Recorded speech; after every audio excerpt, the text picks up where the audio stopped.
A Universidade Federal do ABC foi criada para suprir a falta de ensino superior público na região do ABC. Inaugurada em 2005, seu projeto pedagógico leva em conta o dinamismo da ciência e tecnologia para formular uma grade curricular interdisciplinar. Atualmente, existem 2 campus, o primeiro localizado em Santo André e o segundo localizado em São Bernardo. Ambos os campos possuem laboratórios, salas de aula, restaurante universitário e biblioteca para fornecer ao aluno a infraestrutura necessária ao aprendizado. Por ser uma universidade pública federal, o ingresso se dá por meio do SISU, que usa a nota do Enem como parâmetro. Na hora da inscrição, o candidato deve escolher entre 2 caminhos: o bacharelado em Ciência e Tecnologia, da sigla BCIT, e o bacharelado em Ciências e Humanidade, da sigla BCIH. Dentro do BCIH, encontramos 5 opções de bacharelado: Ciências Econômicas, Filosofia, Planejamento Territorial, Políticas Públicas e Relações Internacionais. E na licenciatura, a única opção é a Filosofia. Dentro do BCIT, encontramos 6 opções de bacharelado: Ciências Biológicas, Ciência da Computação, Física, Matemática, Química e Neurociência.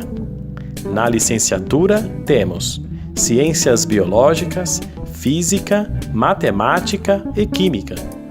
E na área de Engenharia, as opções são Ambiental e Urbana, Energia, Informação, Instrumentação, Automação e Robótica.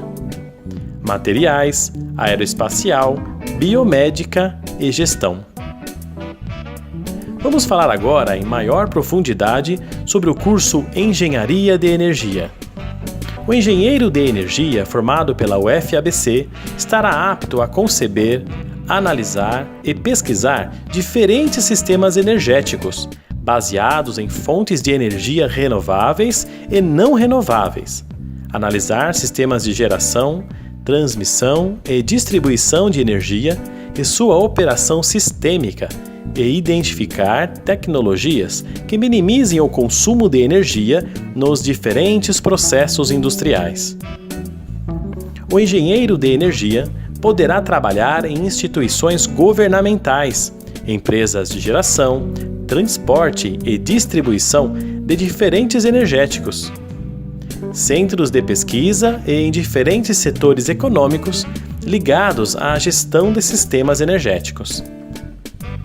Universidade Federal do ABC, a melhor das federais. Eu sou o Vinícius, sou ingressante de 2012, já confio no BCIT e estou matriculado em Engenharia de Energia. Desde quando eu entrei, eu já tinha a intenção de fazer Engenharia de Energia, então eu considerava fazer alguma outra engenharia, mas hoje eu acho mais interessante talvez fazer um mestrado logo após o BCIT, que é uma opção que a gente tem, é uma vantagem de cursar o BCIT, que você, a partir dele você pode ingressar em um processo de mestrado, mesmo junto com a graduação em engenharia. Bom, antes de entrar na UFABC, eu fiz um curso técnico de mecatrônica, e nesse curso eu fiquei muito interessado pela parte de elétrica, que me levou a entrar aqui na UFABC devido ao curso de engenharia de energia e a proximidade, que eu sou aqui da região. Mas, além disso, também me interessou a questão da empregabilidade, porque o setor de energia é um setor estratégico de infraestrutura, então tem muitas áreas que o profissional pode atuar e é um profissional muito requisitado atualmente. Como eu acredito que todos sabem, a carga da UFABC não é leve, mesmo que você não tenha estágio, pegar aí 20, 24, 28, 30 créditos não é fácil. Então eu diria que a parte mais difícil até agora é conciliar, agora, depois de conseguir o estágio, conciliar os estudos e o estágio, né? Então o que eu recomendaria para quem está começando o curso da engenharia, enfim, do BCT principalmente, seria adiantar ao máximo as matérias obrigatórias que você puder, tentar equilibrar o quadrimestre, mas adiantar pelo menos as matérias mais complicadas para você poder se dedicar ao estágio quando for a hora, porque não é digamos que é complicado equilibrar tudo isso se você não tiver feito o que você pôde quando tinha tempo. Minha formação é de engenheiro mecânico e o engenheiro mecânico tem basicamente 3 áreas de formação, que é engenharia térmica, que é uma das áreas que também faz parte da engenharia de energia, mas tem a área de projeto, né, projetos mecânicos, e a área de fabricação de uma forma geral. Vamos dizer, dessas 3 eu desenvolvi no mestrado e doutorado a área de engenharia térmica, né? Termodinâmica aplicada, transferência de calor, mecânica de fluidos, enfim. No caso, o engenheiro de energia, ele tem essa formação muito similar à de um engenheiro mecânico na área térmica.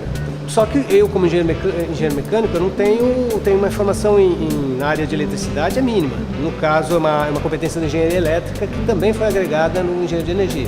Então ele tem essas 2 grandes áreas de formação e uma terceira que é na área mais de planejamento, de gestão, de comercialização de energia. Tem alunos fazendo trabalho de graduação que trabalham em empresas de gerenciamento de contas de grandes clientes. O engenheiro de energia é uma modalidade reconhecida pelo CREA, né? Que não era quando se começou o curso. Então, às vezes você fala engenharia de energia, tem a ideia de que é só eletricidade. Não, você tem áreas de petróleo, gás, né? Quer dizer, tem todo um setor energético cuja eletricidade é só uma das componentes. O mercado de energia talvez seja um dos maiores mercados, né, que giram recursos no mundo inteiro. Na área de engenharia de energia, as primeiras disciplinas que vão ser, né, vão definir se o cara vai querer ou não isso, seria a área de eletromagnetismo, né, quer dizer, de máquinas elétricas, fundamentos de máquinas elétricas.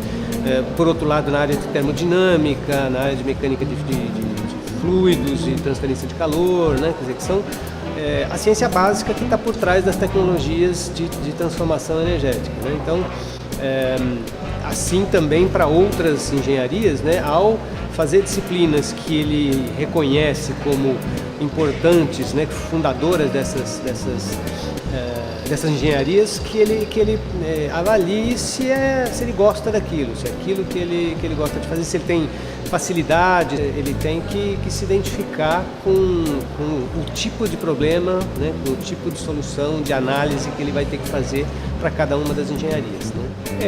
Atualmente a gente teve uma alteração curricular recente que vai permitir, vamos dizer, que era uma proposta inicial, mas que teve dificuldade de ser implementada em função da carência de docentes em cada uma das áreas.